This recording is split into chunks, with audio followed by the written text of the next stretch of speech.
भारती श्रीवास्तव। विधानसभा में शीतकालीन सत्र के दूसरे दिन वित्त वर्ष 2023 और 24 का अनुपूरक बजट शोरगुल के साथ पेश किया गया।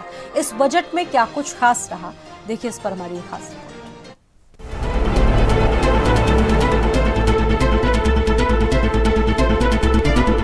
योगी सरकार ने विधानसभा के शीतकालीन सत्र के दूसरे दिन वित्त वर्ष 2023 और 24 का पहला बजट पेश किया है। वित्त मंत्री सुरेश खन्ना की तरफ से सदन में 28,760 करोड़ 67 लाख का अनुपूरक बजट पेश किया है।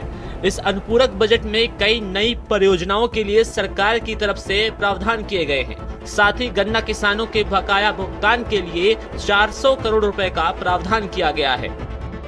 जहां तक सब्सिडी की बात है, आज नैनो यूरिया हमारी देन है।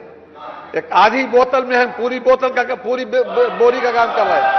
आधी बोतल नैनो यूरिया में, जहां पर जैसी आवश्यकता होती है मान्यवर, इस सरकार ने पूरी संवेदनशीलता के साथ सब्सिडी दी है और आगे भी जरूरत पड़ेगी तो देंगे।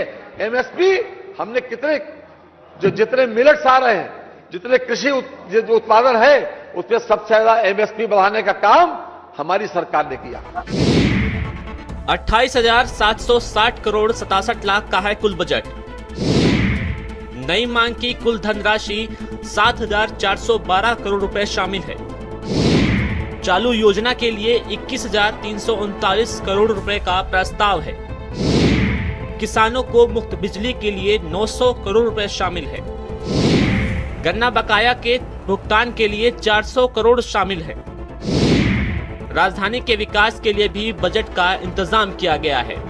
वहीं इस दौरान सदन में काफी नोकझोंक देखने को मिली। बता दें कि स्वास्थ्य व्यवस्थाओं को लेकर सीएम योगी आदित्यनाथ और नेता प्रतिपक्ष अखिलेश यादव एक दूसरे पर जमकर पलटवार करते हुए नजर आए। बरसात के समय जल जमाव वाले क्षेत्रों में, अन्य क्षेत्रों में इस प्रकार की बातें देखने को मिलती हैं। और ये केवल डेंगू के मामले नहीं होते, इंसेफ्लाइटिस के भी मामले होते हैं, मलेरिया भी होता है, कालाजार भी होता है, चिकनगुनिया भी होता है। तो आपकी जानकारी के लिए, हो सकता है कि काफी दिन हो गए मंत्री पद से हटे हुए, तो आप भूल गए होंगे, तो आपके संज्ञान में लाने के लिए हमने दिया था। इधर रहते तो हो सकता है कि कुछ लॉलीपॉप मिल भी जाता, लेकिन वहां रहकर के अब वो कभी नहीं। मैंने बात सुनी और वो लगा कि थोड़ी देर के लिए लगा कि वो MBBS डिग्री हासिल किए हुए हैं, डॉक्टर लगे। वेक्टर बोर्न डिजीजेस के बारे में उन्होंने चर्चा की। मैं केवल 2 घटनाएं बताना चाहता हूं राजधानी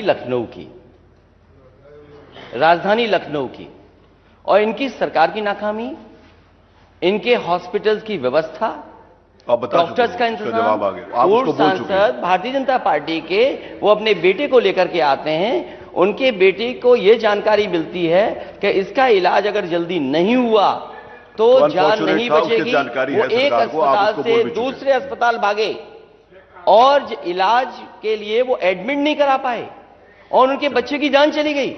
इसका जवाब क्या है डबल इंजन की सरकार के पास? बहरहाल सदन में शोर शराबे के बीच बजट तो पेश हो गया और विकास कार्यों पर इसका असर भी देखने को भी मिलेगा। लेकिन जो बजट में गन्ना किसानों के बकाया राशि के लिए अनुमोदित किया गया है, देखना होगा कि किसानों को कितना राहत मिलता है। ब्यूरो रिपोर्ट, भारत समाचार।